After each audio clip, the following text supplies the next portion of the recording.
soundtrack, also written soundtrack, can be recorded music accompanying and synchronized to the images of a motion picture, book, television program or video game. A commercially released soundtrack album of music is featured in the soundtrack of a film or TV show, or the physical area of a film that contains the synchronized recorded sound. Origin of the term: in movie industry terminology usage, a soundtrack is an audio recording created or used in film production or post-production. Initially the dialogue, sound effects, and music in a film each has its own separate track, and these are mixed together to make what is called the composite track, which is heard in the film.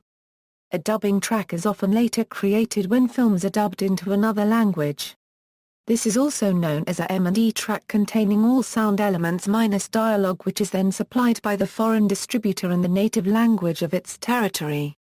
The contraction soundtrack came into public consciousness with the advent of so-called soundtrack albums in the late 1940s. First conceived by movie companies as a promotional gimmick for new films, these commercially available recordings were labeled and advertised as music from the original motion picture soundtrack, or music from and inspired by the motion picture. These phrases were soon shortened to just original motion picture soundtrack. More accurately, such recordings are made from a film's music track, because they usually consist of the isolated music from a film, not the composite track with dialogue and sound effects. The abbreviation OST is often used to describe the musical soundtrack on a recorded medium, such as CD, and it stands for Original Soundtrack. However, it is sometimes also used to differentiate the original music heard and recorded versus a re-recording or cover of the music. Types of recordings: there are 5 types of soundtrack recordings: musical film soundtracks which concentrate primarily on the songs, examples, Grease, Singin' in the Rain; film scores which showcase the background music from non-musicals, examples, Star Wars, The Lord of the Rings; albums of pop songs heard in whole or part in the background of non-musicals, examples, Sleepless in Seattle, When Harry Met Sally. Video game soundtracks are often released after a game's release, usually consisting of the background music from the game's levels, menus, title screens, promo material, cut screens and occasionally sound effects used in the game, examples, Sonic Heroes, The Legend of Zelda, Ocarina of Time; albums which contain both music and dialogue from the film, such as the 1968 Romeo and Juliet, or the first authentic soundtrack album of The Wizard of Oz.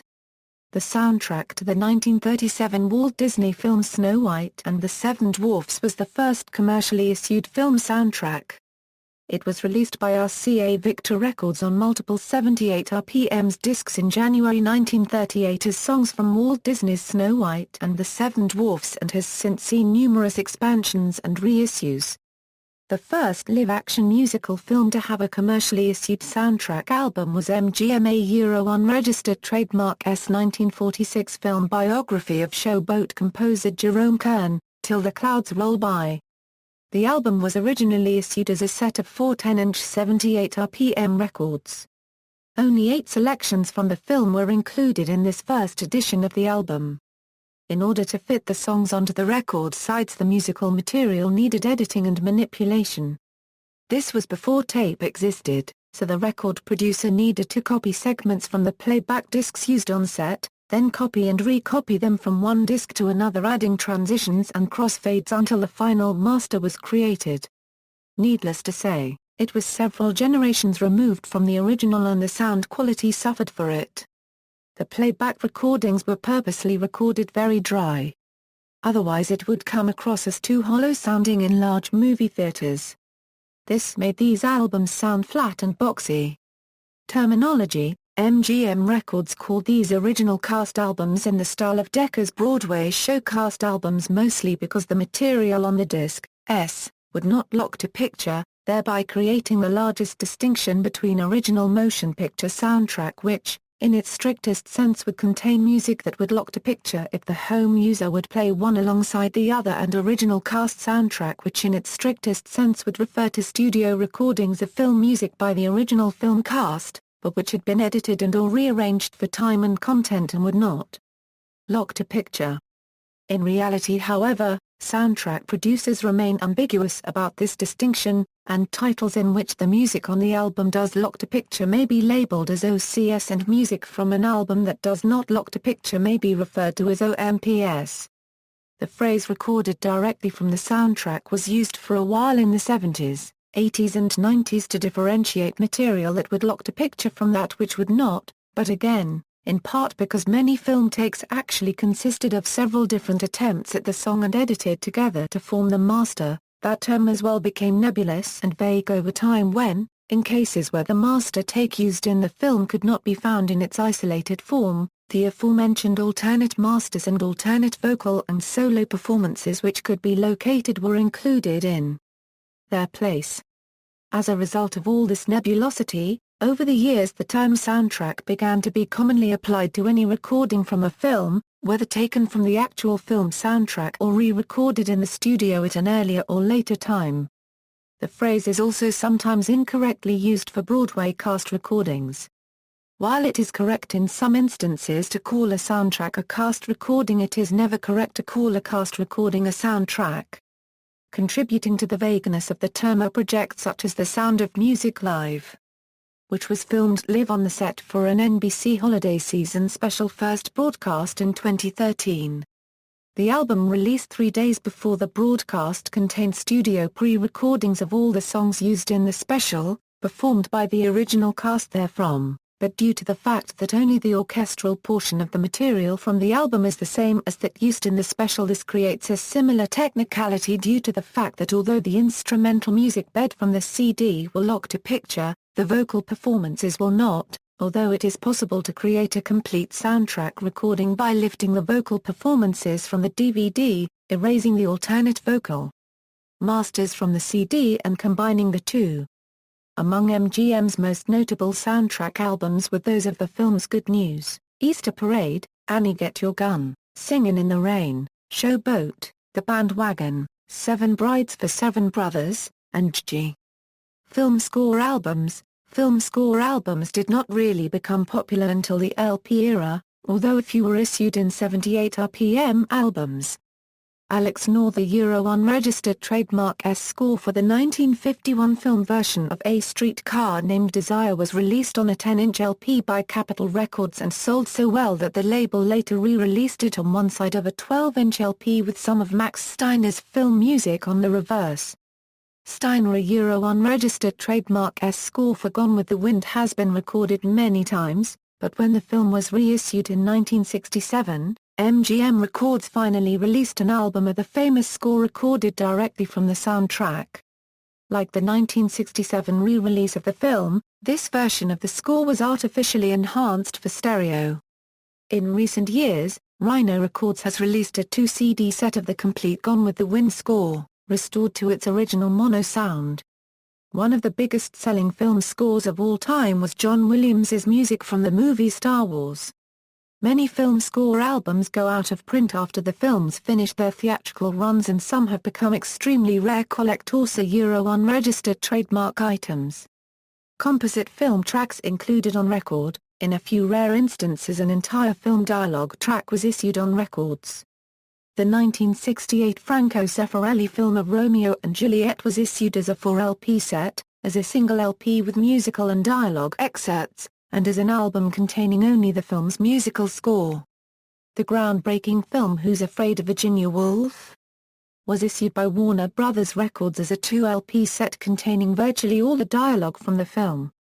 RCA Victor also issued a double album set what was virtually all the dialogue from the film soundtrack of A Man for All Seasons. Decca Records issued a double album for Man of La Mancha, and Buena Vista Records issued a similar double album for its soundtrack for The Hobbit. Movie and television soundtracks. The term soundtrack now most commonly refers to the music used in a movie, or to an album sold containing that music. Sometimes, the music has been recorded just for the film or album. Often, but not always, and depending on the type of movie, the soundtrack album will contain portions of the score, music composed for dramatic effect as the movie's plot occurs. In 1908, Camille Saint-Saëns composed the first music specifically for use in a motion picture, and releasing recordings of songs used in films became prevalent in the 1930s. Henry Mancini, who won an Emmy Award and 2 Grammys for his soundtrack to Peter Gunn, was the first composer to have a widespread hit with a song from a soundtrack. By convention, a soundtrack record can contain all kinds of music including music inspired by, but not actually appearing in the movie. The score contains only music by the original film's composer. Video game soundtracks. Soundtrack may also refer to music used in video games. While sound effects were nearly universally used for action happening in the game, music to accompany the gameplay was a later development. Rob Hubbard and Martin Galway were early composers of music specifically for video games for the 1980s Commodore 64 computer. Koji Kondo was an early and important composer for Nintendo games.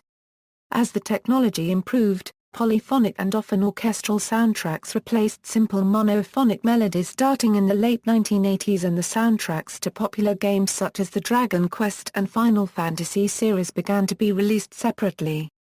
In addition to compositions written specifically for video games, the advent of CD technology allowed developers to incorporate licensed songs into their soundtrack. Furthermore, when Microsoft released the Xbox in 2001, it featured an option allowing users to customize the soundtrack for certain games by ripping a CD to the hard drive. Theme park, cruise ship and event soundtracks, as in Sound of Music Live. The music or dialogue in question was prepared specifically for use in or at an event such as that described above. In the case of theme parks, actors may be ensconced in large costumes where their faces may be obscured. They mime along to a pre-recorded music, effects and narration track that may sound as if it was lifted from a movie, or may sound as if it had been overly dramatized for effect. In the case of cruise ships, the small stage spaces do not allow for full orchestration, so that possibly the larger instruments may be pre-recorded onto a backing track and the remaining instruments may play live, or the reverse may occur in such instances as Elvis, the concert, or Sinatra, his voice, his world, his way, both of which use isolated vocal and video performances accompanied by a live band. In the case of event soundtracks, large public gatherings such as Hands Across America, the Live Aid concert, the 200th anniversary celebration of the U.S. Constitution in Philadelphia, the Muse concerts, or the various Greenpeace events all had special music, effects and dialogue written especially for the event, which later went on sale to the record and later video buying public. Book soundtracks. Only a few cases exist of an entire soundtrack being written specifically for a book. A soundtrack for J.R.R. Tolkien's The Hobbit and The Lord of the Rings was composed by Craig Russell for the San Luis Obispo Youth Symphony. Commissioned in 1995, it was finally put on disc in 2000 by the San Luis Obispo Symphony. For the 1996 Star Wars novel Shadows of the Empire, Lucasfilm chose Joel McNeely to write a score. This was an eccentric, experimental project, in contrast to all other soundtracks, as the composer was allowed to convey general moods and themes, rather than having to write music to flow for specific scenes. A project called Science Fiction has made some soundtracks to novels by science fiction writers like Isaac Asimov and Arthur C. Clarke, and has thus far released 19 soundtracks to science fiction novels or short stories. All of them are available for free download. Author L. Ron Hubbard composed and recorded a soundtrack album to his novel Battlefield Earth entitled Space Jazz. He marketed the concept album as the only original soundtrack ever produced for a book before it becomes a movie. There are 2 other soundtracks to Hubbard novels, being Mission Earth by Edgar Winter and To the Stars by Chick Corea. The 1985 novel Always Coming Home by Ursula K. Le Guin originally came in a box set with an audio cassette entitled Music and Poetry of the Kess, featuring 3 performances of poetry, and 10 musical compositions by Todd Barton. In comics, Daniel Clow's graphic novel Like a Velvet Glove Cast in Iron had an official soundtrack album. The original black and white Nexus No. 3 from Capitol Comics included the Flexi Nexi, which was a soundtrack flexi disc for the issue. Trispa by Jim Woodring included a soundtrack album composed and performed by Bill Frisell, and the Absolute edition of The League of Extraordinary Gentlemen, Black Dossier is planned to include an original vinyl record. The Crow released a soundtrack album called Fear and Bullets to coincide with the limited edition hardcover copy of the graphic novel. The comic book Hellblazer released an annual with a song called Venus of the Hard Seal, which was then recorded and a music video to accompany with. As internet access became more widespread, a similar practice developed of accompanying a printed work with a downloadable theme song, rather than a complete and physically published album. The theme songs for Next Wave, Runaways, Achewood, Dinosaur Comics and Kilroy and Tina are examples of this. In Japan, such examples of music inspired by a work and not intended to soundtrack and radio play or motion picture adaptation of it are known as an image album, or image song, though this definition also includes such things as film score demos inspired by concept art and songs inspired by a TV series which do not feature in it. Many audiobooks have some form of musical accompaniment, but these are generally not extensive enough to be released as a separate soundtrack. See also, audio restoration, film score, filmy, term used for Indian film soundtracks, image album, image song, list of soundtrack composers, cast recording for musical theatre, soundtrack album, soundtrack net, music-visual language, jingle, references. External links, the Soundtrack Info Project, Internet Movie Soundtracks Database.